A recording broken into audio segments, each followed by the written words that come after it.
A tarot card deck is composed of 78 cards, which include 22 major arcana and 56 minor arcana. Each suit of the minor arcana has a natural order from Ace to 10, and then the 4 different classes. The major arcana, however, does not seem to have such an innate ordering. In addition, the order of major arcana is often neglected, because we tend to read the tarot cards by picking out random cards out of the shuffled deck. But just for once, if you lay down the major cards following the number assigned to them, you can find that it is telling you a short story of a man, starting a journey, pursuing his dream, and finally coming to face the world as a whole. It will be a great help if you could reinterpret the cards, within the context of this grand cycle, instead of focusing on the keyword of each individual card. The story starts from a fool. As you may have noticed, the first card is numbered as 0, not 1.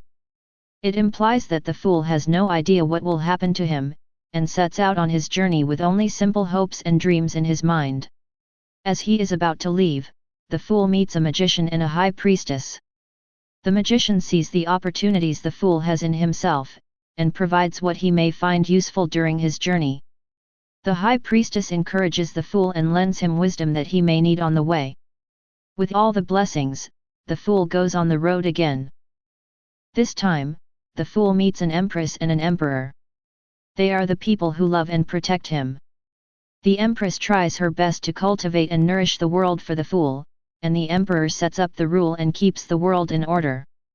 The fool comes to understand that while the two people act in totally different ways, both are needed to keep the balance and harmony of this world. Now, the fool leaves the small world he used to live in, and sets his foot to a bigger world. Now that the fool is out of his comfort zone, he is at a loss. He does not know what he should do, and where he may go. At that moment, he meets a Hierophant. The Hierophant teaches him many things, and advises him of what he should do. The fool also meets many other people who have the same worry, and learns to share each other's wisdom, and to understand different people. And now the fool learns love, for the first time. He opens eyes to the passion blossoming within himself. The love and passion may not always lead him to a happy ending, but the fool is content that he has someone who he can pour all his passion into. The fool, who was riding a chariot here and there following his passion, slowly learns how to control it. He now realizes that it is not always the best, to run straight in full forces. It is one way to run directly with all his strength toward his target of passion, but learning to control, to mediate, and to understand each other may be the real strength that can solve the problem. One day, the fool suddenly stops chasing what he adores, and starts to think. Where am I? Where should I go from now on? It has been great to enjoy the youth, but still he yearns to know what it is that he really wishes to fulfill in his life. He pauses for a while and reflects deep within himself. After a long consideration, the fool comes to think of the balance and cycle of the world.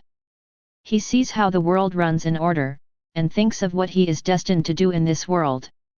He looks back on his past and present. He considers what his thoughtless actions resulted in, and how the justice of the world affects himself and others around him.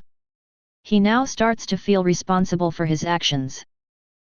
The fool has now grown up from his childish self, in which he could do anything he wanted. He now faces himself and thinks again. He flips the perception of the world he has had until now, suppresses his impulse for a while, and starts to think deeply what he should really do, considering the relationship between himself and the world. As the first step, he sentences his past self to death. He feels that he should not rest in the current comfort zone, in order to advance to a new future. He now abandons what he used to be, and starts to prepare for yet another trip towards a higher ideal. The fool now knows that it is not an ultimate answer to be swayed by his passion. He knows how important it is to keep harmony and temperance, and tries his best to keep his balance.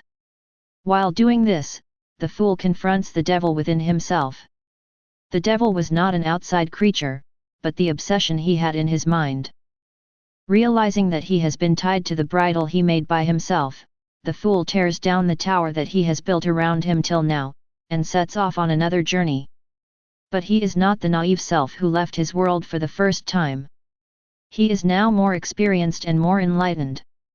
He sets a new step toward the bright star in the sky, which shines upon his highest ideal. In this last journey to find himself, the fool faces many aspects of his true nature. He once thoughtlessly followed his passions, and once tried to suppress them all. But he now realizes that all those aspects are a part of his true self. He finally embraces himself as a whole.